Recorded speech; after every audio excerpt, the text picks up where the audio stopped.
All right, here we are. And we're already back in the green room talking. So we're like ready to go. We're talking about cheaters again because it's still it is a pandemic. And it's a pandemic not just because the people are doing different things. It's the pandemic because people don't see themselves in it all. So let's talk about it. We'll be right back. Peace. When I am asked to speak, I embrace the calling. It is my responsibility to make sure to leave everyone inspired to elevate in all aspects of life. In the 26 states and 10 countries, it has been my energy that is infectious and magical. The impact elevates everyone to new heights. It's time to conquer our challenges. Relationships across the board, communication gaps, fear of the unknown, limited beliefs, and all that holds us hostage in life. The path to power is peace, and peace is the power to live by. The unique perspective that I bring to the table inspires all, professionals, executives, students, coaches, and athletes, to reach their highest potential.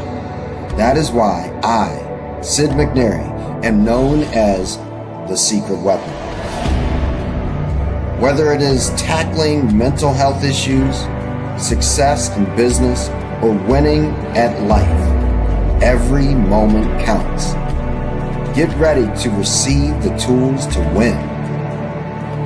It's time to win at everything. Let's connect today. Peace. All right, we're in it and we're ready to go. So I'm gonna get everybody up and we're gonna do this kind of in a popcorn, pop up, fast, fire. So it's, like I feel like we think it becomes thought, but if we just fire it and we just go with it and as quick as we can get our points across, I think it'll be a lot more fun and lively. So welcome, Dr. Vibe, Chris, and Tony. It's great to be here with you all. I love that. One, I met all of you on Clubhouse, right? So we were all in a talk app, but now we can actually see each other and still continue these conversations and grow. And we're talking once again. Sebastian may jump in here in a little bit, but we're going back into this whole space of cheaters. And it's crazy to me that every time I create any topic or write something in my book, it comes in my life. And so I'm dealing with two women that are, well, one has been cheated on and she's had some domestic violence, that kind of thing. Well, actually, both of them have had that. They've both been cheated on. They've both had domestic violence. And 9 times out of 10, no one actually wants to look at they are the reason the cheating is happening in the first place. I'm going to kick it off with that. That's what I got. Well, I'll say this, and just because we continue, first of all, thanks for having me on here again, Dr. Vibe. Good to see you. Chris, always good to see you, brother. And, of course, Sid. I'll start off by saying that regardless of the cheat, it's never just one-sided. There's a reason. There's something that happened that was a catalyst for that. Whether it was, and we were talking about this offline. That's when Dr. Vibe was like, "Yo, we got to go live because we're already dropping these gems and having these conversations." And what I had said in the back channel is, there's people that have been married 3, 4, 5 times, and question is why? Well, I don't know. Is life, is God life just that mean that you keep getting bad luck with these people? Or could it maybe be that you're the common denominator? Maybe you're the problem, right? And if nothing else, at the very least, you're the one that made the decision to get into the relationship with all 5 of those people. So either way, you've got to accept radical responsibility for your role in whatever that may be, even if it's just having made the decision and maybe not having been the catalyst for the cheat or whatever it is. And then, of course, I've got to say that there's 2 different types of cheating. There's the emotional cheat and the physical cheat. And one or the other will be more impactful to the opposite sex. For men, maybe the physical cheat is more of a hurts more. For women, maybe it's more of the emotional cheat, or vice versa, because we're all a little bit different. But the reality of it is we all have to do a little introspection. And I said this last week, and I'm sure it was a little controversial then. It'll probably be a little controversial now. But it doesn't matter in a relationship when one of the people in the relationship withholds intimacy. And intimacy, of course, isn't just sex, but when they withhold intimacy, that gentle touch, that gentle word, that kindness, that softness, and yes, the sexual intimacy and that connection, when you withhold that, you're going to starve out whoever that person is. And ultimately, it's like you're holding the key to the pantry that's chock full of goodies, but the other person doesn't have access to. And then you get pissed off because they went out and got a greasy burger or a dirty water dog somewhere on the street. Not saying it's right. However, there's always two sides to every story. So I'll kind of open with that. Wow. There's so much there. One thing I will say, it's a pleasure to be with all you gentlemen. It's a pleasure and honor. I heard something the other day, you were talking about intimacy, Tony, and this person said that men do sex first, then intimacy. Women do intimacy first, then sex. Yeah. And that made me think and go, okay, all right. So that was one of the things I picked up with. I think also we have to make a reality that infidelity is common. And like a lot of research says, like a third of men and a quarter of women have been cheated on at some point. So this is not a fringe issue. This is a somewhat common issue. So like when I'm thinking and talking about this, it's not just messy business, but it's like a car crash. And like you said, Tony, emotionally and physically, it's a car crash. It is.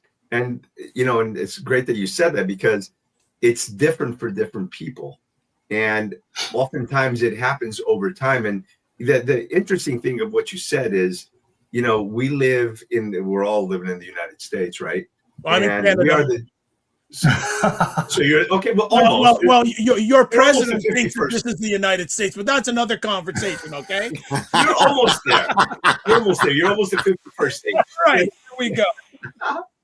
But anyway, the reality of it is, we and I'd say Canada probably fits. This glove probably fits the Canadians as well. Is we're the divorce capital of the world, right? We're the infidelity capital of the world, practically. Obviously, there's certain outcroppings and whatever, but we also live in a very disposable society. Yes. Right? Where instead of fighting for what you want, I was having a conversation with a friend of mine just less than an hour ago that we live in a disposable society. I said, so if you really love this person, forget the noise, forget what everybody else is saying. You go fight for what you want, right? You've got to go after what you want, because if you don't, it's already gone. So if you're going to listen to, well, you don't want to like be that, open up that much, because you're going to, well, sometimes you've got, the only way to really truly love is to open up your heart and be willing to have it freaking smashed.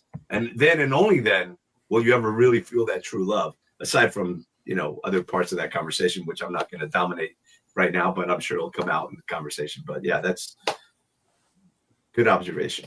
Chris, what you got, man? I'm listening. I think you guys had this conversation before. Cheating is an interesting topic, because there's so many opportunities for us to make generalizations and assumptions about what's going on and what this group of people does and doesn't. I think it's also important. Most of my clients are women, have been women. Most of my friends have been women in my life. I was raised by a single mom who was raped, who was in abusive relationships, who was cheated on. And I got to see a lot of that female aspect. And with those friends in that, I have found that it's pretty surprising how many of them, like Tony, you were saying, there was intimacy and then sex. I'm surprised at how many women nowadays are more fueled by sex and more fueled by the ego, testosterone domination within their body than ever before. So I'm seeing women cheating. I'm seeing women like having had enough. So I think the conversation needs to go back to that acceptance of responsibility, right? You see things, you see the signs. Every time somebody comes back to me and says, oh my God, I'm like, did you see the signs? Yep. How many signs were there? There was 12. Okay. Why was it that you ignored them? And what we often find is, well, I thought if I stayed with them, I thought if I showed them this, then they would change. And I think the conversation also has to be like, when you get into a relationship, you have to see the writing on the wall for what it might be and have those conversations. And especially like you were saying before about withholding, that's a conversation about, hey, do we need a third party person to come into our life and go to marriage counseling and have these conversations with somebody who's a third party person who has no vested interest in our relationship, for us to both seek better to understand one another and then take the appropriate actions. Because I myself have been through marriage counseling with my current wife. We've now been married for 19 years, been together for 24. 3 different times. And people say, oh my God, your marriage is in that much trouble. I'm like, no, it wasn't in trouble. We cared enough to be able to go talk to somebody about the feelings that we were having and potential urges that we were having, and maybe some of that withholding that was happening. And we were able to get some answers outside of ourselves and apply some of those things and really strengthen our relationship. And I encourage people who are listening to go do that, because so oftentimes people sit in that quiet desperation, hoping, wishing, and praying that something changes, and then something bad happens, and they go, well, I guess I saw it coming.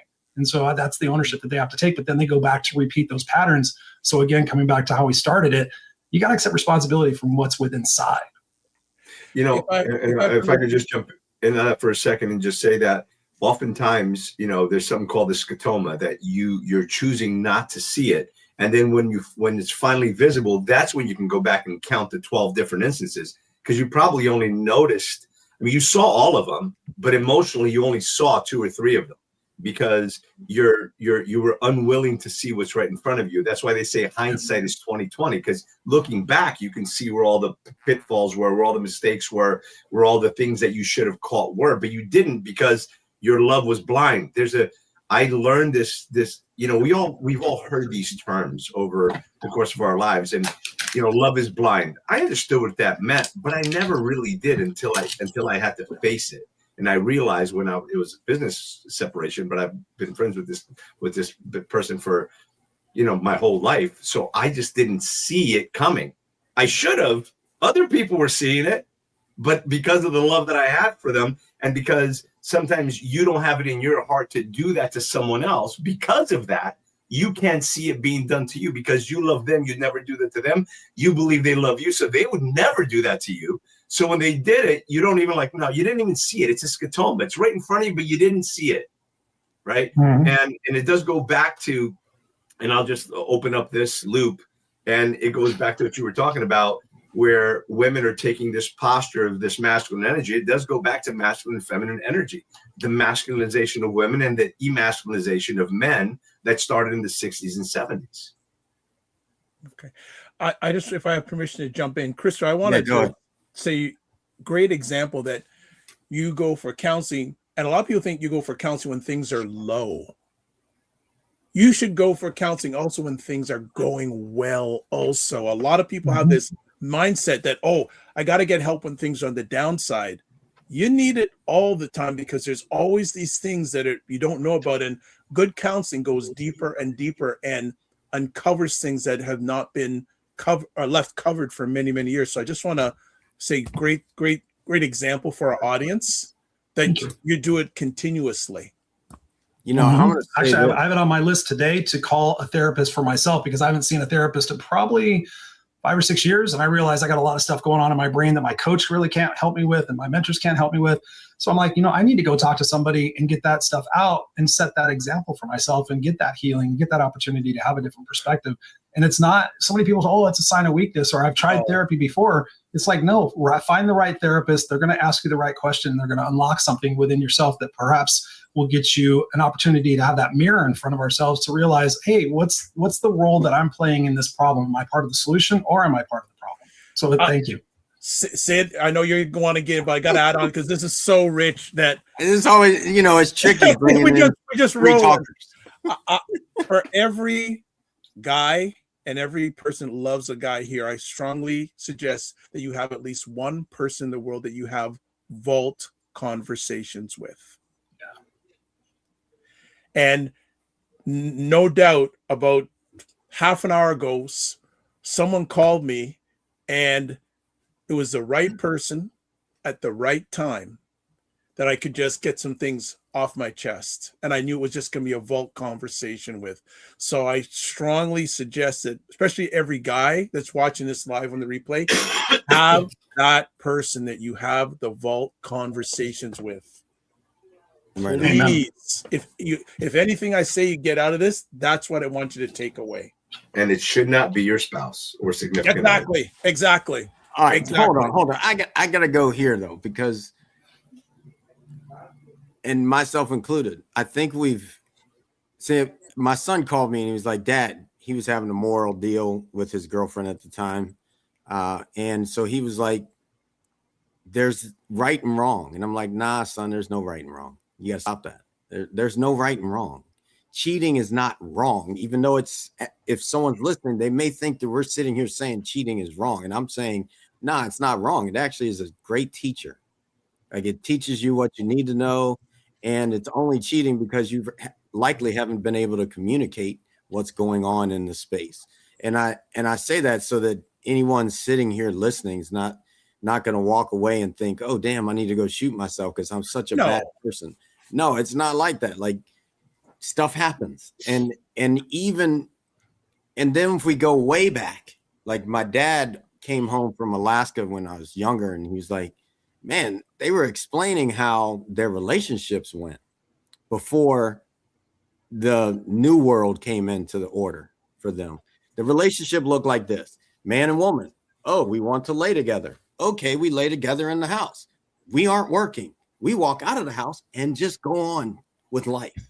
And instead, we have this new paperwork that actually doesn't mean a damn thing other than when the money's not right, we got to split it.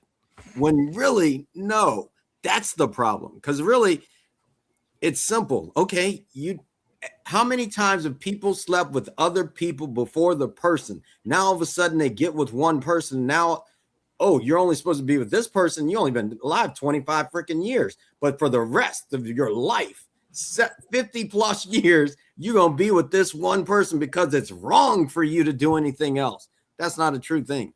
That is such a man-made moral BS. When we've had people get married to multiple wives, we've had women that sleep with multiple men, and it actually isn't bad. And that's what hits for me. Like, when I listen to this, because it's now, am I sitting here saying, no, do I want to run amok? No, because it would be me running amok, only because that's how I see it. Not because it's right or wrong, because people have been doing it since the dawn of time, and we aren't even catching the people in the file.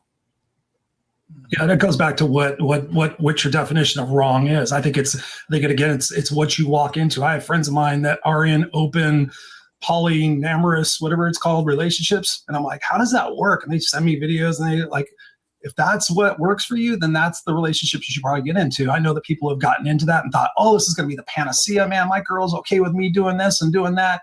He goes out and does this and that. He's like, man, it's so cool. She's the best thing ever. I'm like, well, what's she doing? Oh, she's not really doing anything. 6 months later, hey, Chris, I got to talk to you. Yeah, what's going on? She went out and slept with somebody. I'm like, oh, cool. Awesome. That's what you guys wanted. Well, now, no. Well, I wanted it, but I didn't want it for her. I'm like, okay. I mean, those are the things that people need to have conversations about when they get into those relationships, because in the sense of right or wrong, I mean, if you walk into a committed relationship, it's kind of established now that you're in a committed relationship. It's a monogamous relationship unless you have that conversation. So if your desire is to go out there and have different action all the time, then have that conversation with your partner. And if it's not what they want, then perhaps that's not the right partner for you. And that's the opportunity to say, hey, listen, you know what? I'm going to go get in the right situation because that is wrong to you, and I don't want to do that to you because I care about you. And then perhaps there's that relationship out there for me. So it does go back to that responsibility and looking at what you're getting into and not hoping it's going to be like this or that, because chances are, unless you really think it through, it might come back to bite you. Yeah, communication is key. Because just imagine your girl says, hey, baby, how about a threesome? You're like, oh my God, I'm so excited. Well, I got to come home that night and there's another dude in the room, right? Because her version of a threesome was maybe different than yours, right? Communication is key.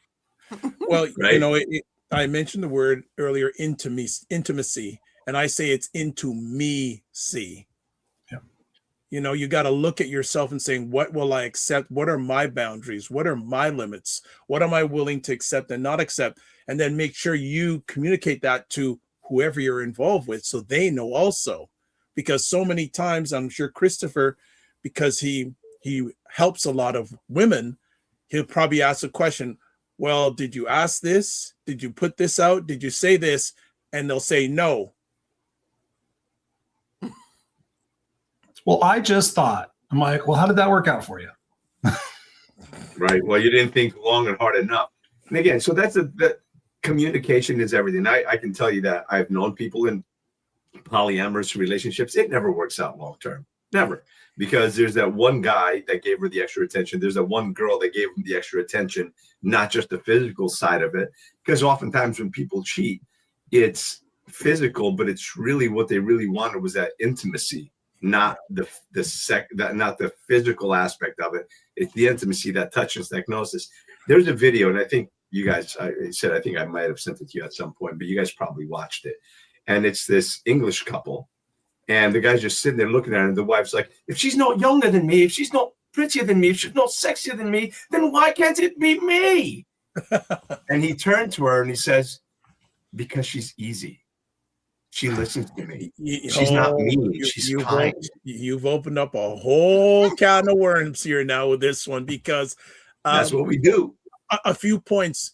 And I think sometimes, and Tony, you were saying it right, sometimes people cheat because it's an escape hatch. They're not feeling emotionally wanted or getting the communication they need. And someone else, and they still love the person, by the way. Yes. But there's that escape hatch. I can speak with this person about this because you won't, or I just don't feel comfortable speaking with you about it. This is funny. I was chatting with a lady the other day, divorced, has kids. And basically she says, I've decided not to be in relations because I want peace. Hello, Sid. I mean, I got on a knee like that. Like, it was like, Liz, I have a mission. My mission is the men to out have there are peace in the too world. complicated. She doesn't want to take on the emotional responsibility. And I know it's not direct with our, I think indirectly it comes in this conversation. And okay, Sid is foundation on peace.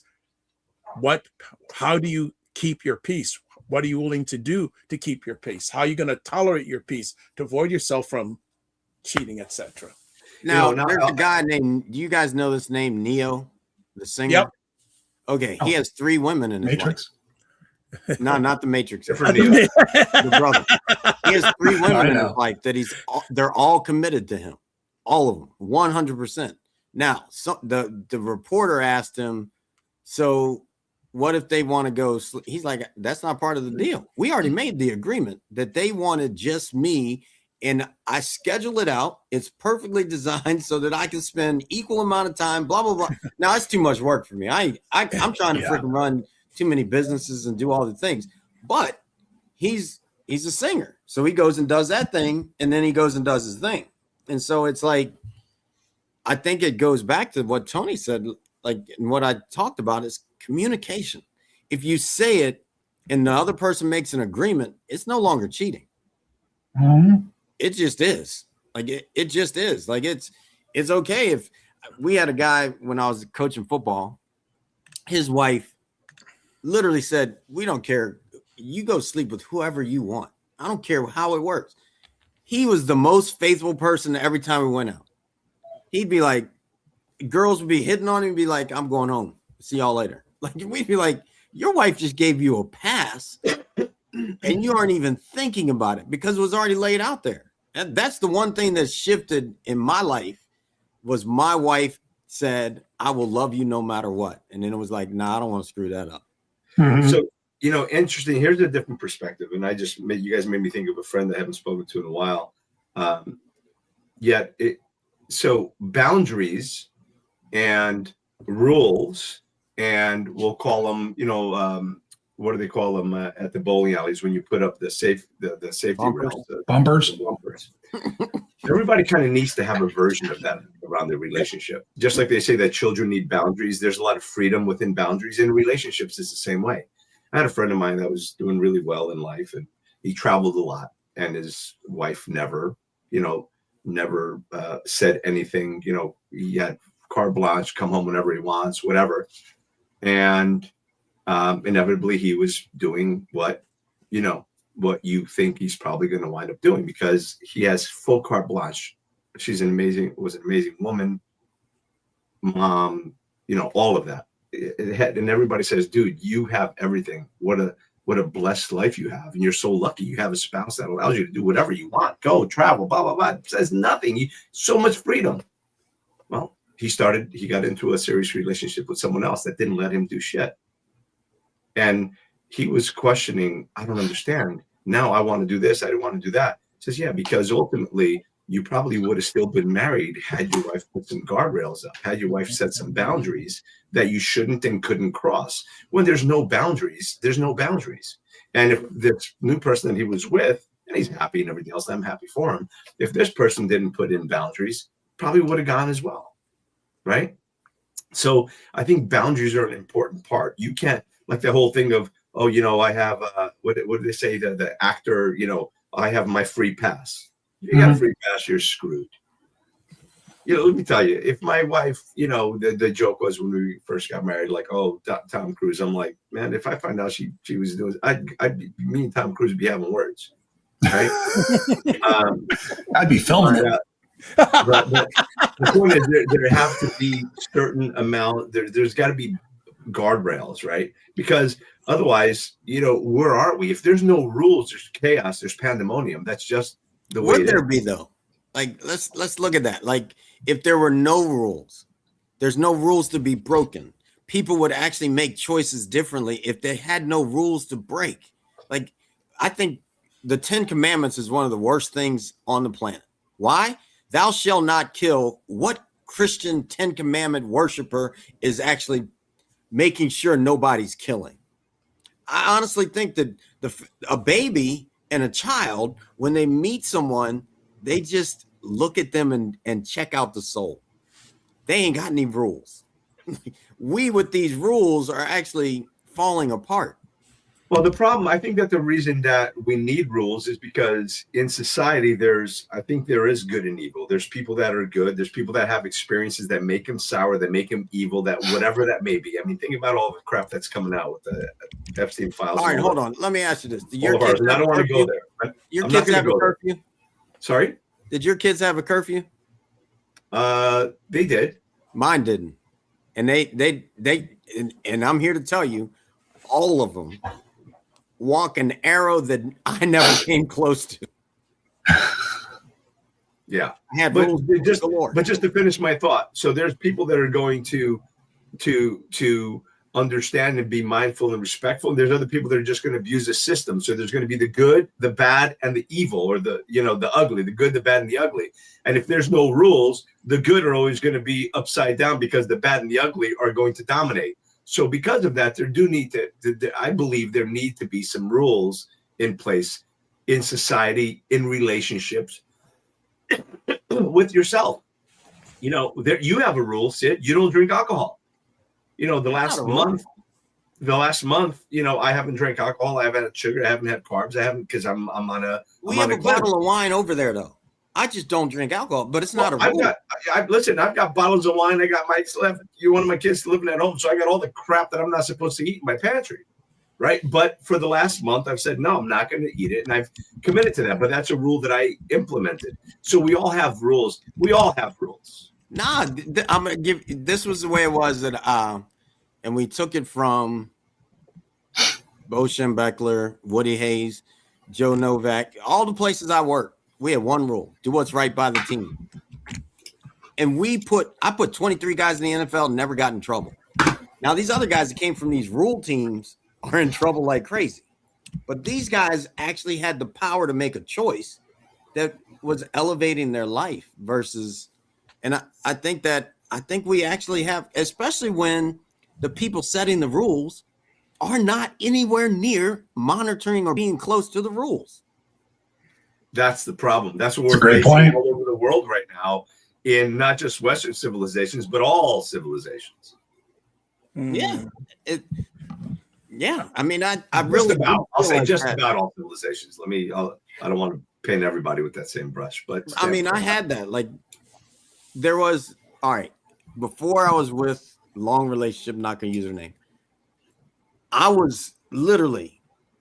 I had like whoever came up to me at the end of my class and said, "Do you want to go to dinner?" That's who I was sleeping with that night. Like, I had gone through divorce, two divorces. I'm just doing Sid. I'm just doing Sid. And everybody in my life were cool with that, me doing it. Someone came up to me and said, "Oh, you can't do that with her. You're going to need to get rid of everybody." That became a nightmare relationship for me. Then again, I go back to my wife, who said, "Nah, as long as you love me, I will love you." Shit. It just was like something just took everything that was causing me to look at everybody and just said, "No, this is the one. I'm good." And so I really, Now that's just my experience. So I really do feel like the rules that we place, like when we got married, we looked at all the things like till death does us part. We said, nah, we ain't doing that one. We ain't committing to that, because actually I want to be with you and live well. So we canceled that. There ain't gonna be no death do us part. Let's just live life well and live it into it. Like all the different things we looked at and said, okay, The how can obey we part. make it in a statement that moves us forward? And I feel like we've got so many things that actually look backwards. And so because we're looking backwards, we live that. But let's think about that for a second. You just said that there is a rule in your relationship. As long as you love me, I'm going to love you. That is a rule, my friend. No. She said, I don't care what you do as long as you come home and love me. That is a rule. That's a rule. Yeah. That's what I'm saying. There's even if there's soft rules, there's soft boundaries, they're just bumpers. Those are rules that we have to. But I wouldn't say it's a rule as much as brother. You may not say it, but she sure as hell believes it is. I mean, I don't know. Like, I really don't think she laid it as a rule. Like, it was, hey, here's she may not have laid it as a rule, but think about it. As long as you always come home to me and love me, I'll love you. She didn't say as long as that in there. Like, when I come home, I may have said that way. But when I come, like, I could stay out in the street for a freaking week, and as long as I came home and loved Liz and treated her well, she would be. That's a really cool loose rule, but it's nevertheless a rule. Let's bring her on and talk to her. Let's see what's going on. Let's do something crazy here. Let's do something crazy here and see what happens. You know what I want to talk about a little bit is I want to go back to, for me, I'm always about the root. Like, okay, so what's the root cause of the person? Like, when you talked about it before, it's like we're not getting a connection, we're not getting an intimacy. But let's talk about for people who are listening and watching, what's the root that we can kind of help people with in their own sense of insecurity, right? Because I think about, like, what's the deeper meaning? Why do I need to go? Why do I need to have multiple people? Of course, sure, on the surface level, yeah, it's fun to do that, but then ultimately that gets old. And what is it that we're really trying to accomplish, and what can we heal within ourselves in order to find that sense of peace that maybe one person is enough, as opposed to trying to, I'm doing this. And I've been there. What about the person that's not, like Wilt Chamberlain, right? Like Wilt had, I don't know, what was it, 10,000 women? Like, seriously, it wasn't, one person wasn't going to be it. Yeah. So listen, bottom line, listen, this has a lot to do with, and I'm going to touch on Tony Robbins here, the 6 human needs, right? There's the need for significance. Look at me. I'm the biggest. I'm the coolest. I'm Wilt Chamberlain. I had over 10,000 women. Even that is a need for significance. And then the other 2 are the ones that are really, actually, the top 4 are like all that in a bag of chips. The next one is certainty or security. Knowing that you have someone you're safe, you have food and money, and you have somebody that you can rely on, and someone that you can love is going to love you. Certainty.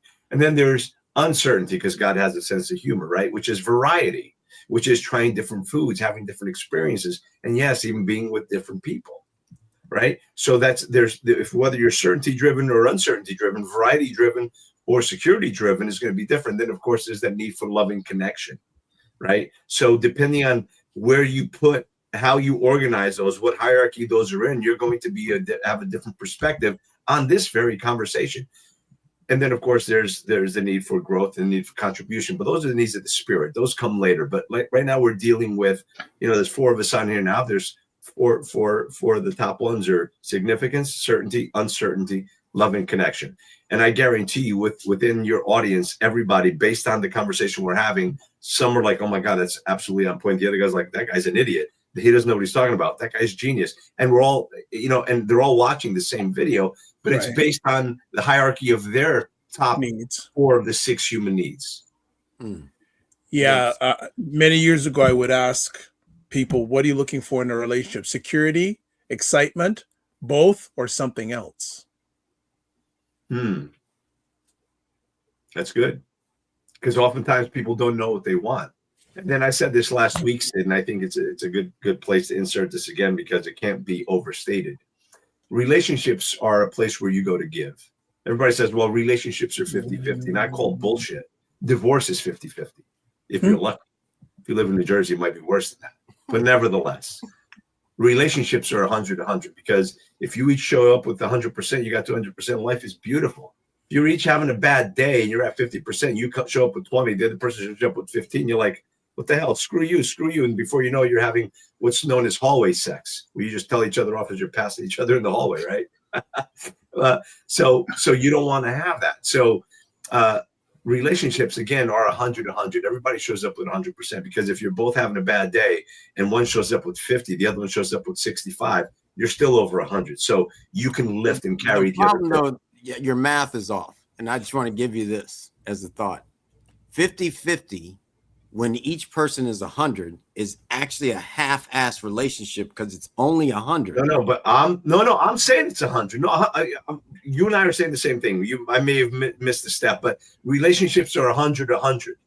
Yeah. Right? Their 50% is actually 100. So when you come together and everything's perfect, it's 200. It's blissful, mind-blowing. Holy shit. It seems like we're still on our honeymoon. But if you're each coming in with 55 and 65, now, okay, you're each showing up as a lesser version, but because you're all putting out so much, you guys are still over 100, so you're good. And then the other thing I say is that so many people just go to a relationship to take. It's a place where you go to give, because the more you give, you'll eventually get. And to make the analogy that everybody will understand is, you can't make withdrawals from places you haven't made deposits. If you've got zero sum in your bank account, you're at a negative. You go to try to take out money and say, no, fool. You ain't got no money in here. Get out of here. As a matter of fact, you owe us $150 in late fees or in overdraw fees or whatever it is. Relationships are the same way. You can't go back to that same source to get more and get unless you've made deposits. You've loved on them. You've shared them. You've listened. You've made those emotional deposits, so that at some point you may be able to withdraw.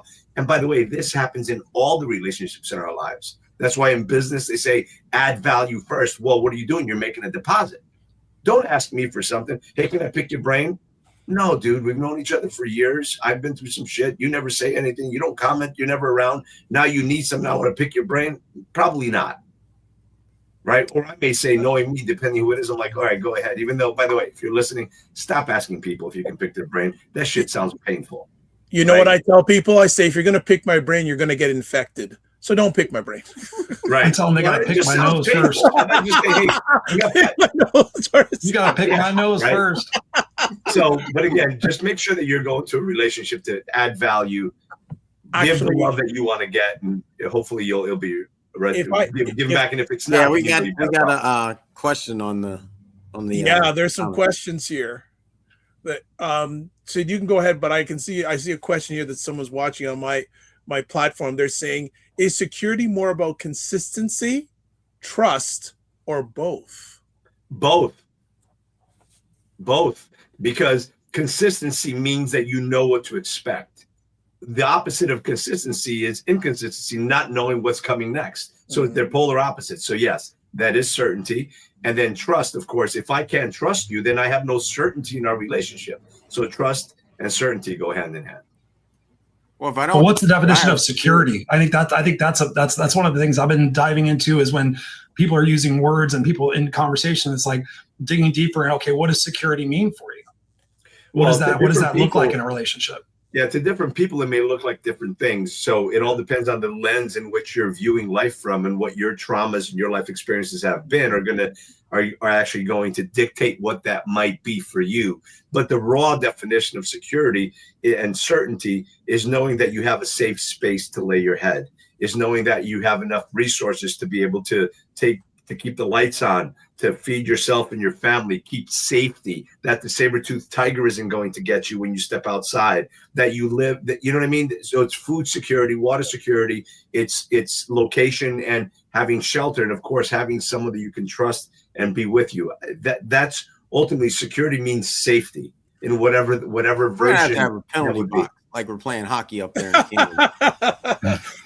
If I have permission to add on to that, for me, I'd say a safe and brave space. Because why brave? Because we know a lot of times guys can feel safe. I want them to feel brave enough that they can express themselves. But is that safe or is that comfortable? Two different things. confidence for one. Security. I feel like it's a whole inward thing. It has nothing to do with this trust or consistency. Like if I'm secure, I don't give a damn if you're trustworthy or consistent. Like it doesn't matter if I'm secure. Like it's an inner thing. Like to me, it really has nothing to do with consistency or trust. As long as I am secure in myself, you can do whatever you want. Like that's security at the end of the day. And most people lose security when they give it to somebody else and think that person's infallible and they're going to do exactly what they need to do to keep me feeling secure. That ain't it. I'm so secure in myself. I really, it's good to go. Like that's why 100% peace looks like I could care less what everybody else does. That's really it. I'm so secure. You don't get to disrupt my peace. Like I'm really that secure about it. So in the context of the 6 human needs, I looked it up and it says security is the human need to feel safe, stable, in control, have protection from pain, confidence in what's coming next. That's a big one. Confidence in what's coming next. It's a need to know I'm going to be okay. My income is predictable. My relationship is solid. I won't be blindsided. It's not just financial or emotional or physical or psychological. So that would be the more. I'm expecting every human to be human. So I don't have to worry about anything they do because it's just human. It's not good or bad. So like really, even in the list of things that you're saying, it's like, nah, I'm just good. Like, but listen, but you are, and thank God for that. And that's why we're here. That's why you have a podcast. That's why we're all sharing our knowledge and wisdom in this, so we can share with other people that aren't as confident as you are. Because it goes on, it says,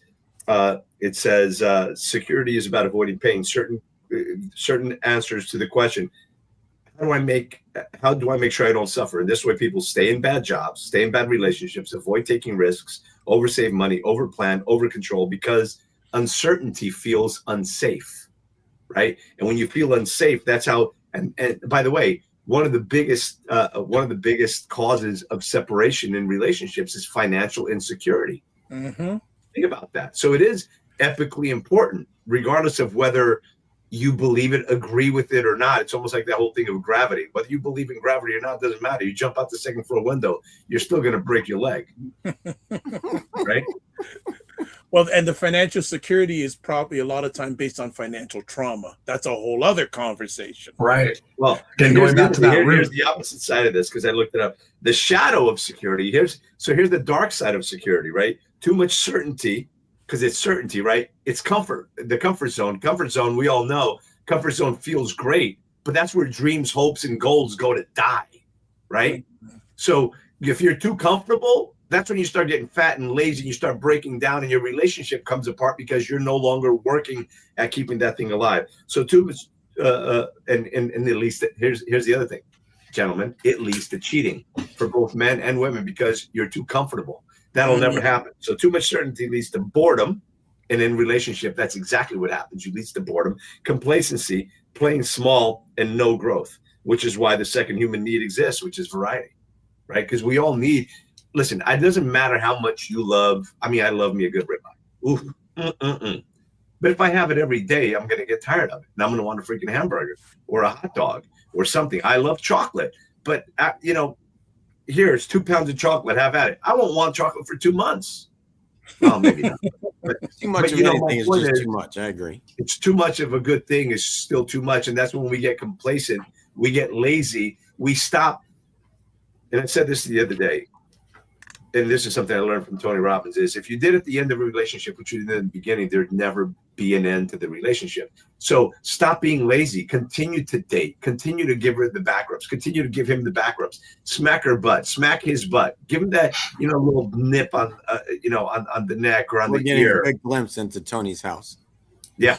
Oh my, listen, there was this was funny. It was kind of like a quote that said, it was almost like from Game of Thrones, and it was basically a clip saying, "Thou simply does not walk past thy wife at the kitchen sink and not smack thine ass." Mm-hmm. My wife and I just did that last week.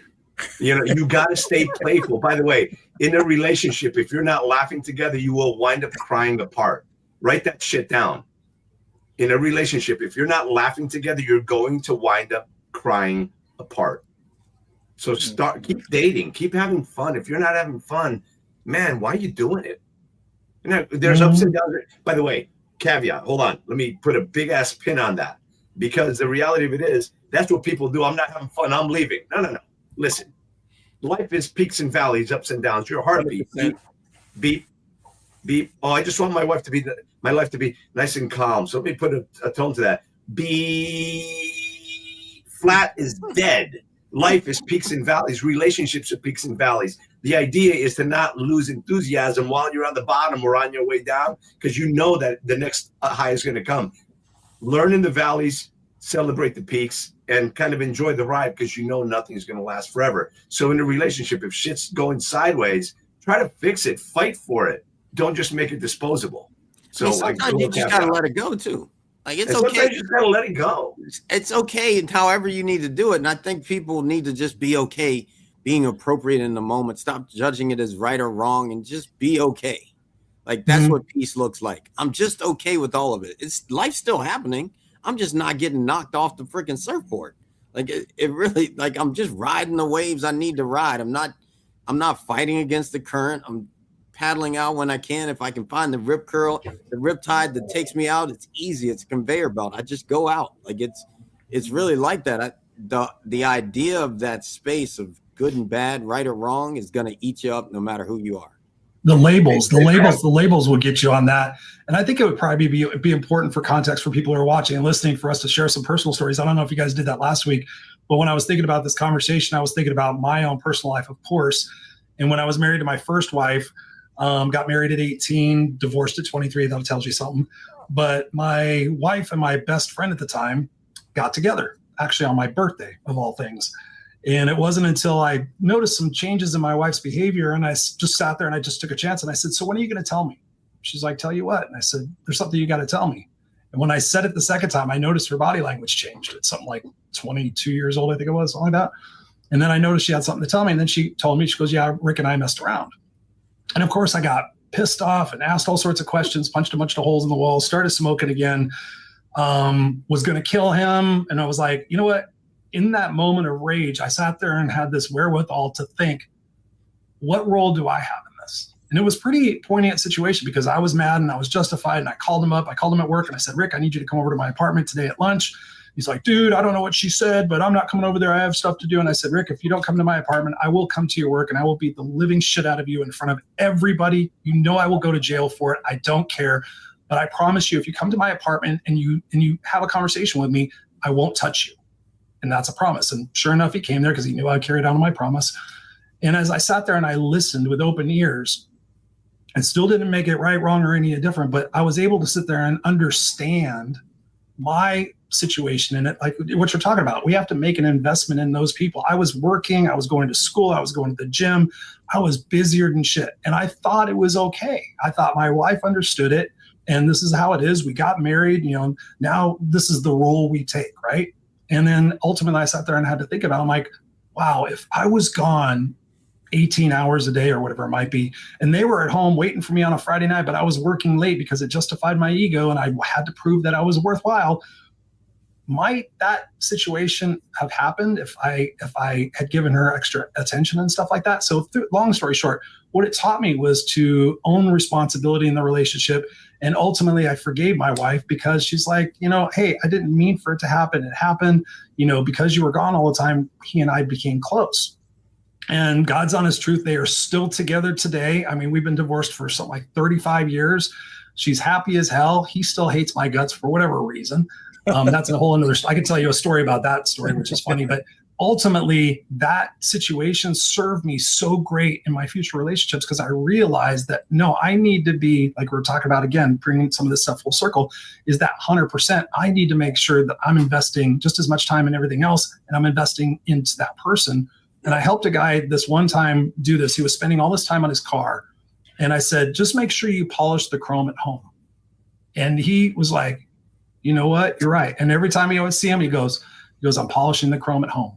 And that was his way of taking care of his wife and not just taking care of everything else. So, I mean, sometimes we have to go through those situations to learn and to grow. Like you said, those peaks and those valleys.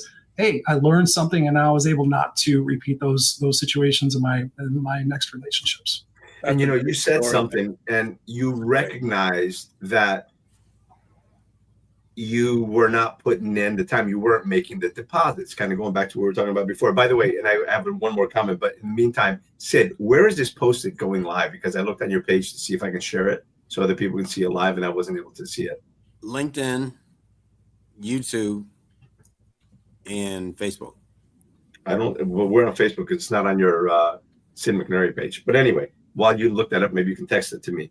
The other thing that I wanted to share is, there's an example, and this kind of fits perfectly with what you're saying, because we've all heard the expression that you get so busy making a living that you forget to live your life and to make a life, right? And that's what you were doing. You got complacent, you got comfortable, you got into that comfort zone, and your wife wasn't comfortable there. She's like, well, I mean, I need attention. I need, where the hell is everyone else? So one of the things that I often talk about, and I think I've spoken about this on stage as well, is there's a couple of things. Number one is we've only got so many yeses to give throughout the day. And the more yeses we give to things and people that don't matter because we want to help everyone, the more no's we have to give to the people and things that really do.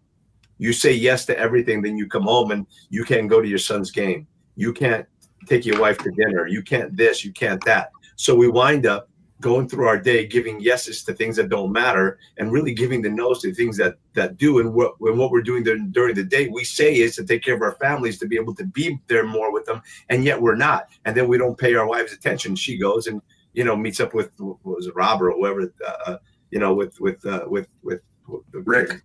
The explanation you had that was just given by Rick, right? And because why? We're busy giving everyone in the world the best of us. And we go home and give our families, the people that really matter, the rest of us. And we got to make it a point. Save some of the good save some of that best of us for the people that really matter most. Dr. Vibe, what were you about to drop? I know we're coming to the top of the hour, so I would just say that people who are cheaters, they have to realize that the other person may leave you. It may take time to heal, right? You are sitting in the chair because you have no control anymore. So again, they might leave, they may take a long time to heal, or they may never see you that same way again. That's part of what you chose when you did that, when you've done that. So you have to be ready for whatever consequences are going to come out of that person. Mm-hmm. And then I have to be careful in my future relationships not to read into signs that, is that happening? Is that happening? And that has happened plenty of times. That's happened in my current relationship. My wife's in Vegas right now, and there's sometimes like, well, have I polished the chrome enough? Okay, I think we're doing a good job. Yeah, okay. But there's that doubt in there that creeps in every once in a while, like, okay, making sure that I'm doing my thing. Right. And I think that's the one thing out of the conversation people should get is, check your shoe shine and make sure that you're doing that. Because so oftentimes we have this expectation from everybody else. We have to sit there and look like on paper, what have I done to make that person feel special? Like, I think you did a great job, Tony, talking about it before. Like my wife and I have date night every month. Sometimes we call it redneck date night. We go out shooting our guns and then we go out to some country Western restaurant, Roadhouse. And so we call it our redneck date night. But we make it a point for those things. We make it a point to make each other feel special. Like, have I done something this month to make her feel special? Have I written some sticky notes? Yeah. And so for people listening and like invest in those relationships and invest healthily, and it'll pay back in amazing sums, because people just want it. Like you said before, we want to be seen, feel, heard. We want to have that sense of connection. And sometimes we need to build that connection ourselves and not just expect it to come from other people in a one-way street. Yeah.